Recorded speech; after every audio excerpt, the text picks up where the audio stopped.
Video number 15 for Fablehaven, live in front of my gigantic studio audience. So they grab some salt, they're setting out. Oh, no one can see you, they can only see me, sorry. Seth hurried down the porch steps and started to cross the yard. Kendra reluctantly followed and started across the yard. Oh, no, sorry. Kendra reluctantly followed. She wasn't sure how they would pull off a rescue if scalding the monster with salt failed, but Seth was right about one thing. They couldn't just abandon Grandpa. Kendra caught up with Seth at the flower bed where they had originally found the prints. Combing through the grass together, they followed a series of nickel-sized holes across the lawn. The holes were spaced roughly 5 feet apart and followed a generally straight line, passing the barn and eventually leaving the yard along a narrow path into the woods. No longer obscured by grass, the tracks were even easier to follow. They passed a couple of intersecting paths, but the way was always certain. The prints of whatever creature had left the holes were unmistakable. They made rapid progress. Kendra remained alert, searching the trees for mythical beasts, but spotted nothing more spectacular than a goldfinch and some chipmunks. "I'm starving," Seth announced. "I'm okay. I'm getting sleepy, though. Just don't think about it." "My throat is getting sore," Kendra went on. "You know, we've been up almost 30 hours. "I'm not that tired," Seth said, "just hungry. We should have foraged for food in the pantry. It can't all be smashed. We must not be too hungry if we didn't think about it at the time." Suddenly, Seth stopped short. "Uh-oh. What?" Seth went several paces forward, leaning close to the ground. He worked his way back past Kendra. He went forward again more slowly, kicking aside any leaves or branches on the trail. Kendra realized the problem before Seth vocalized it. No more holes. She helped scan the ground. They both scrutinized the same segment of the path multiple times before Seth began to search off the trail. "This could be bad," he said. "There's a lot of undergrowth," Kendra said. "If we could even find one hole, we'd know which direction it went.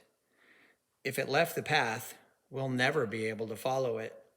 Seth crawled on hands and knees along the edge of the path, sifting through the mulch beneath the undergrowth. Kendra picked up a stick and used it to poke around. "Don't make any holes," Seth cautioned. "I'm just moving leaves." "You could do it with your hands." "If I wanted bug bites and a rash."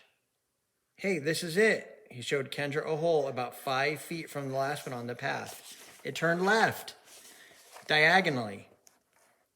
She made a line with her hand, connecting the two dots and continuing into the woods. "But it might have turned more," Seth said. "We should find another one." Finding the next hole took almost 15 minutes. It proved that the creature had indeed turned almost directly to the left, perpendicular to the path. "What if it keeps turning?" Kendra said. "It would sort of be backtracking if it turned more. Maybe it wanted to throw us off pursuit." Seth went forward 5 feet and found the next hole almost instantly. It confirmed that the new course was perpendicular to the trail. "The undergrowth isn't as bad here," Seth said. "Seth, it would take all day just to track 20 paces." "I don't mean to track it, just to walk in this direction for a while. Maybe it will intersect with the trail and we can pick up tracks again. Or maybe it lives not much farther ahead." Kendra put a hand in her pocket, feeling for salt. "I don't like the idea of leaving the trail." "Me neither. We won't go far, but this thing seems to like trails. It followed one all this way. We may be close to a discovery. It's worth going a little ways just to check."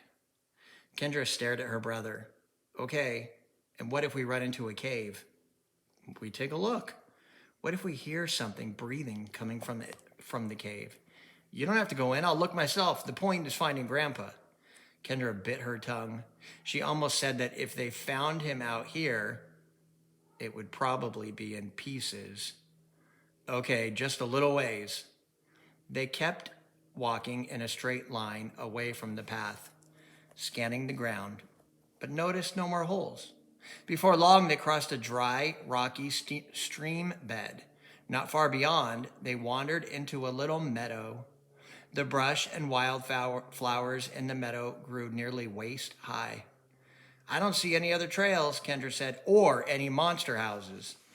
Let's take a good look around the meadow, said Seth. He made a complete search of the perimeter of the meadow, finding neither holes nor trails. Let's face it, Kendra said. If we go any farther, we'll be wandering blind. What about climbing that hill, Seth suggested, indicating the highest point visible from the meadow, less than a quarter mile away. If I were going to make a home around here, it would be over there. Plus, if we get up there, we'll have a better view of the area. These trees make it hard to see. Kendra pressed her lips together. The hill was not steep. It would be easy to climb, and it was not too far away. If we don't find anything there, we go back. Deal. They marched toward the hill, which was along a different line from the course they had originally taken from the path. As they picked their way through denser underbrush, a twig snapped off to one side. They paused, listening. I'm getting pretty nervous, Kendra said softly. We're fine, probably just a falling pine cone. Kendra tried to push away images of the pallid woman with the swirling black garments. The thought of her made Kendra freeze. If she saw her out in the woods, Kendra worried she would curl up in a ball on the ground and let herself be taken. I'm losing track of which way we're going, she said. Back under the trees, the line of sight to both hill and meadow were disrupted. I have my compass, so if all else fails, we can find the North Pole. The trail we followed went northwest, Seth assured her. Then we left it going southwest. The hill is to the west, the meadow to the east. That's pretty good. The only trick is paying attention. Before long, the trees were thinning and they were walking up the hill. With the trees farther apart, the underbrush grew higher and the bushes bigger. Kendra and Seth wound their way up the moderate slope toward the crest. Do you smell that? Seth asked. Kendra stopped. Like somebody cooking? The smell was faint, but now that she noticed it, it was distinct. Kendra studied the area with sudden alarm. Oh my gosh, she said, crouching down. What? Get down. Seth knelt beside her. Kendra pointed toward the crest of the hill. Off to one side rose a feeble column of smoke, a thin, wavering distortion. Yeah, he whispered, we may have found it. Again, she had to bite her tongue. She hoped someone wasn't cooking Grandpa. What do we do? Stay here, Seth said. I'll go check it out. I don't want to stay alone. Then follow me, but stay back a bit. We don't want to both get caught at the same time. Keep salt ready. Kendra did not need that reminder. Her only worry about the salt was that her sweaty hands were going to turn it to paste. Seth crept ahead, staying low, using the bushes for cover, gradually making his way toward the meager line of smoke. Kendra imitated his movements, impressed that his hours of playing army were finally paying off. Even as she followed him, she struggled to come to terms with what they were doing. Sneaking up on a monster cookout was among the activities she could do without. Shouldn't they be sneaking away? The trembling shaft of smoke grew nearer. Seth waved her up to him. She huddled beside him behind a wide bush twice her height, trying to breathe quietly. He put his lips to her ear. I'll be able to see what's going on when I get around this bush. I'll try to yell if I get captured or anything. Be ready. She put her mouth to his ear. If you play a trick on me, I promise I'll kill you. I really will. I won't. I'm scared too. He slunk forward. Kendra tried to calm herself. Waiting was torture. She considered moving around the bush to take a peek, but could not muster the courage. The silence was good, right? Unless they had stealthily dropped Seth with a poisoned dart. The pause stretched mercilessly. Then she heard Seth coming back less carefully than he'd left. When he came around the bush, he was walking upright, saying, "Come here, you have to see this." "What is it?" "Nothing scary." She went around the bushes with him, still tense.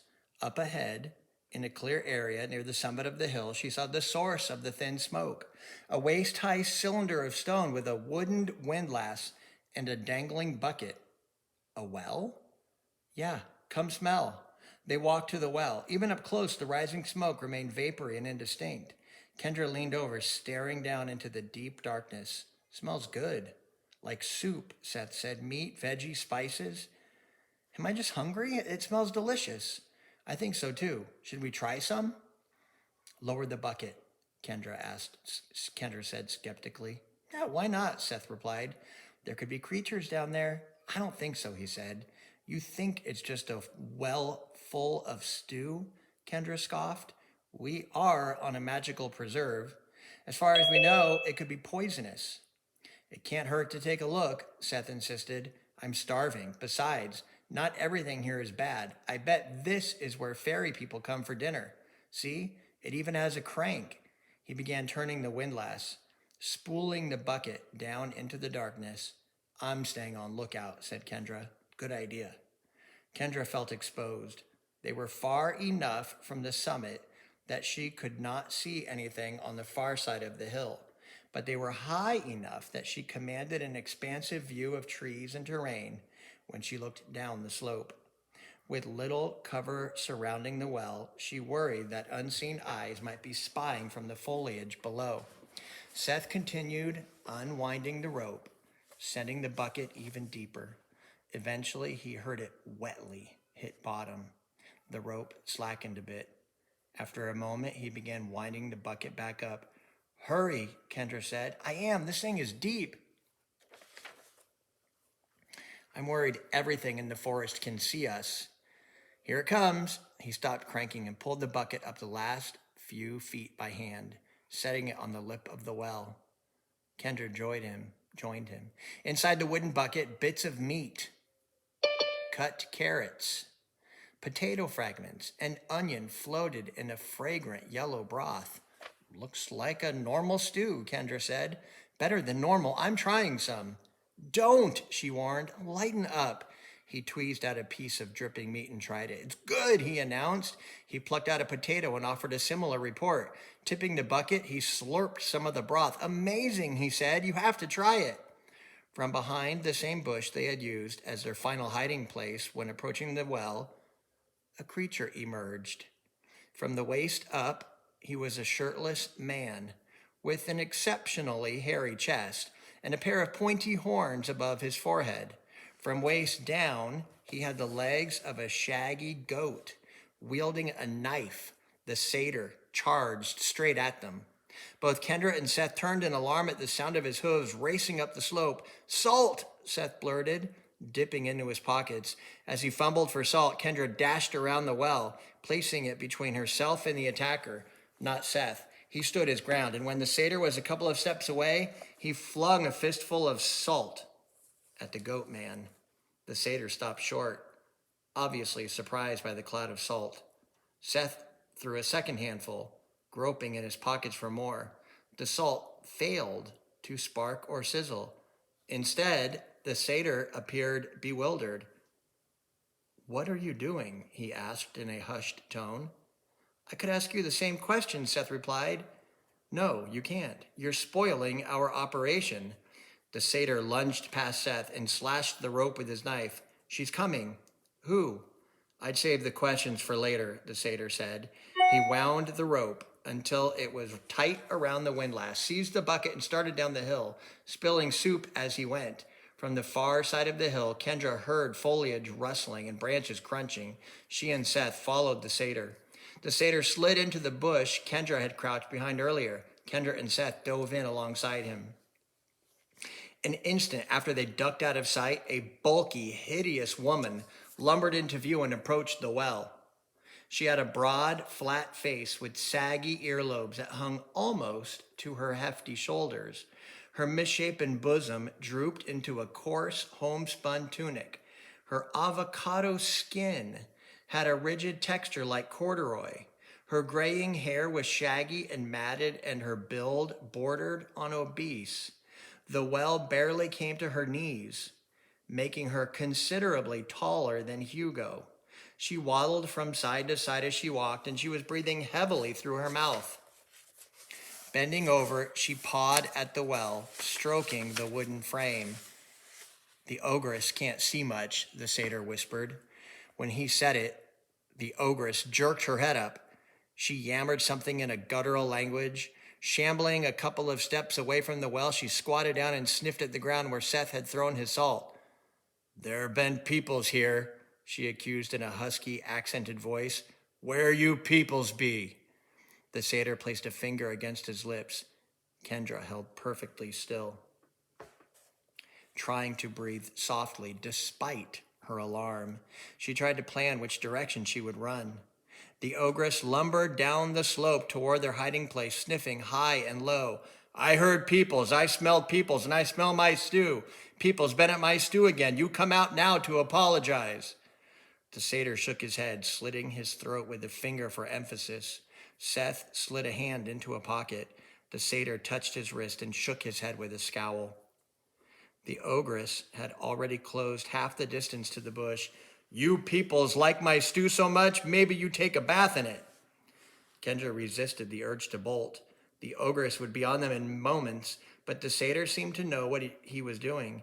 He held up a hand tacitly, signaling for them to keep still.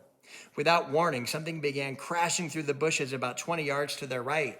The ogress pivoted and stumbled toward the ruckus with a quick, awkward gait. The satyr nodded. They scrambled out of the bush and started down the hill. Behind them, the ogress skidded to a halt and changed the direction coming after them. The goat man pitched the bucket of stew into a tangled patch of thorns and bounded over a fallen log. Kendra and Seth sprinted after him. Propelled by her downward momentum, Kendra found herself taking larger steps than she wanted. Each time her foot touched the ground became a fresh opportunity to lose her balance and tumble forward. Seth stayed a couple of steps ahead of her, and the swift satyr was gradually increasing his lead. Heedless of obstacles, the ogress pursued them noisily, trampling bushes and tearing through branches. She breathed in damp, wheezing gasps and cursed periodically, reverting to her unintelligible native tongue. Despite her cumbersome size and apparent exhaustion, the misshapen ogress was rapidly gaining. The slope leveled out. Behind Kendra, the ogress fell, branches and deadfalls snapping like fireworks. Kendra glanced back, catching a glimpse of the burly ogress surging to her feet. The satyr led them into a shallow ravine where they found the wide entrance to a dark tunnel. "This way," he said, dashing into the tunnel. Although it looked spacious enough for the ogress to enter, Seth and Kendra followed without question. The satyr appeared confident, and he had been right so far. The tunnel grew darker the deeper they ran. Heavy footsteps followed behind them. Kendra glanced back. The ogress filled the subterranean passageway, blocking out much of the light filtering in from the opening. Good place to stop.